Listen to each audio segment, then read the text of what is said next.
Hello and welcome to tonight's LOL Esports Roundup. We covered the games from the LPL this morning and then preview the LPL, LCK, and LCS schedules for tomorrow. Predictions: I'm 119 and 50, went 2 and 1 today. First series was between NiP and JDG. NiP currently 19th in the power rankings. Those will be updated in my next upload, which will come out midnight, or well, not midnight, but in the middle of the night tonight at a terrible hour. So make sure you hit the notification bell. Make sure you check my channel, join the Discord, check my Twitter to see the link when it does upload. So NiP 19th, now 5 and 5. JDG first, 9 and 1, would win 2-0. Kanavi was my MVP. Ruler 11-3-5, 29% of damage. 369, 416. Angel 664, 31% of damage for NiP.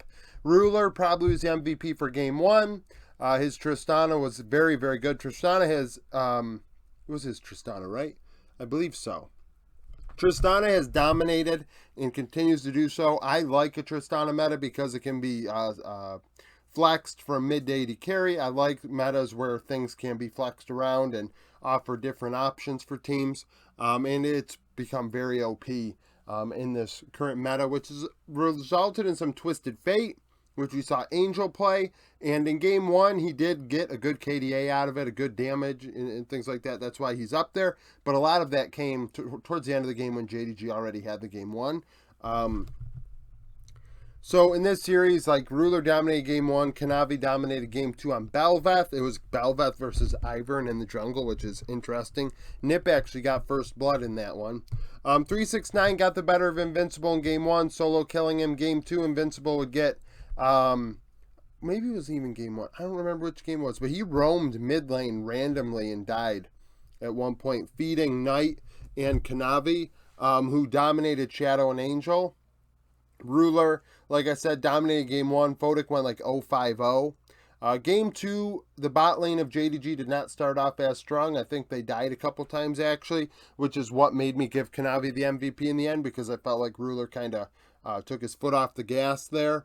Mid lane, though, like I said, Knight dominated Angel. I mean, it was very one-sided. I thought NiP could take a game. NiP hadn't played in a week, though, so there is that. After that, we had an upset. FPX beat Weibo. FPX 4 and 6 now. 2-1 to Weibo, who are 6th in the power rankings, 5 and 4. I say upset, but yesterday, and I didn't predict it, I predicted Weibo to win 2-1. But I did say upset alert, pretty much. There is a chance Weibo loses series against teams like this. I thought it would be against Rare Atom, and it wasn't. It ended up being against FPX. This is Weibo. This is why I don't think Weibo is a better Worlds representative than a top esports, an LNG, a BLG. Like, Weibo have extremely high highs, but then they do things like this. This is the type of LPL team that would lose to the LCS in group stage. That's all I'm saying. LWX 10-9-21, 31% of damage. Hacker 2-4-30 was my MVP. Light 12-6-11, 30% of damage in the loss. Light found opportunities to make things happen in team fights. He did very well, I thought. I thought the bot lane of Weibo were fine. But the Tristana was OP in this one. No matter who had it, it was dominant.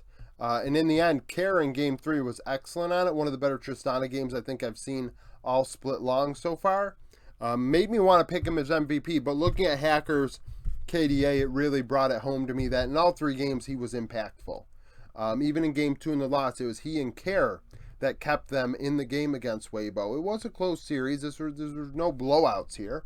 But I thought the mid-jungle duo of Weibo were better than Weiwei Xiaohu, which is a surprise. I mean, I'm not a big Hacker fan. I say it all the time. I think he is pure facilitator, which is fine, but he doesn't facilitate enough.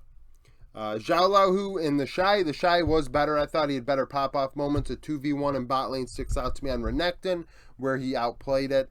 And I felt Xiaolahu maybe in some team fights was okay on the K'Sante, and he's shown that he's got a pretty decent K'Sante, but outside of that, I didn't think he was all that important. Weiwei couldn't keep up with Hacker.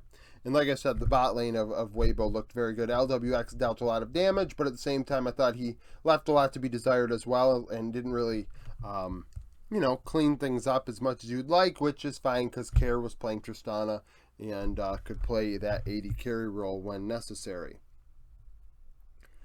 Afterwards, we have IG, BLG. BLG, fourth in the power rankings, 9-1 with 2-0 IG, who are now 2-8. Elk went 22-3-15, 34% of damage, was my MVP. Shun, 8-2-17 in the jungle. Cryan, 7-5-7, 31% of damage in the loss. So, with this in mind, Elk, dominant. His game 2 was excellent. I think he had over 14 or 15 kills, was very, very good. I have a lot of criticisms for On's Nautilus in game 2. I thought it was very sloppy at times. Some people felt like that was misplaced, but I do think that there was a lot of questionable stuff out of On's Nautilus, in my opinion. A lot of missed hooks, a lot of hooks into walls, which got himself killed. Luckily for him in game 2, IG picked Draven, and Draven is an int pick. It's a coin flip pick. IG are not good enough to compete with BLG, in my opinion. Despite 2-0ing LNG, I think that was more of an anomaly than anything else. Cryan, though, 7-5-7, 31% of damage. Once again, leads the team in damage in a loss. He has been the consistent player on the team. Obviously, he's played all split long, and he and Wink are the only two to claim that in summer. But it seems that he's deserving of that. He has not, missed a step, really. YSKM, gapped by Bin in game 1, down 50 CS. The Camille into K'Sante did not work. Obviously, Bin, though, playing more, on an island, but gapping YSKM on that island. It's not a surprise, BLG 2-0. Shun was the MVP for game 1, but in game 2, I thought he wasn't nearly as important as the bot lane of BLG, and because Elk really popped off, he ends up getting it. Yagao, very good getting around the rift. He was a step ahead of Cryan in game 1 on the Annie, I believe, and that was a big difference maker. That is one thing I will say about Cryan. He could not facilitate nearly to the level of Yagao or punish Yagao for leaving lane. So, 2-1 today. Sneak peek for tomorrow, LPL. Oops, hit the board there. Ultra Prime EDG, Ultra Prime 4-5, coming off of a loss to RNG. EDG 13th in the power rankings, 4-5, coming off of a win against Rare Atom. Last time they played, EDG would win 2-0. The top and jungle matchup remains the same. Ale JJ went 14-5-35 for 1,137 DPM, 35% of the team's damage. Harry and Ning, 8-18-13, 701 DPM, also 35%. So obviously the KDA is very different. DPM quite different. We're looking at 430 difference here, but the same amount of share. So there's a diffy all across the rift. After that, we have RNG, Anyone's Legend. RNG 17th in the power rankings, 5-4, coming off of that win against Ultra Prime. Anyone's Legend 2-7, coming off of a win against FPX. Last time they played in spring, Anyone's Legend 1-2-1. The only matchup that is the same is top jungle once more. ZDZ Zhaohao went 23-11-37 for 792 DPM, 42% of damage.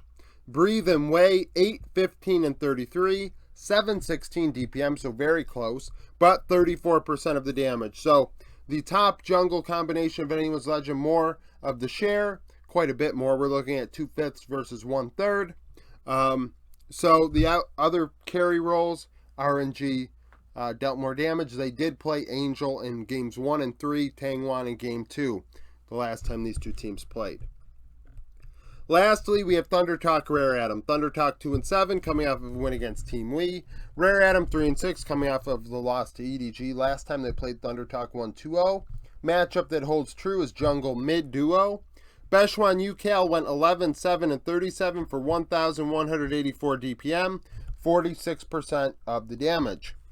Leian Strive went 10-20-9 for 1,045 DPM, so very close, only 140 diff. 43%. So, given the 100 difference, I'm sure if we really did the math or whatever, it would be pretty close if they had the, same amount of damage as Thundertalk's duo, the share would probably be similar. So the impact is there if they deal a little bit more damage. This will be a close series. Obviously, both teams on struggle street, however. LCK, we have two top...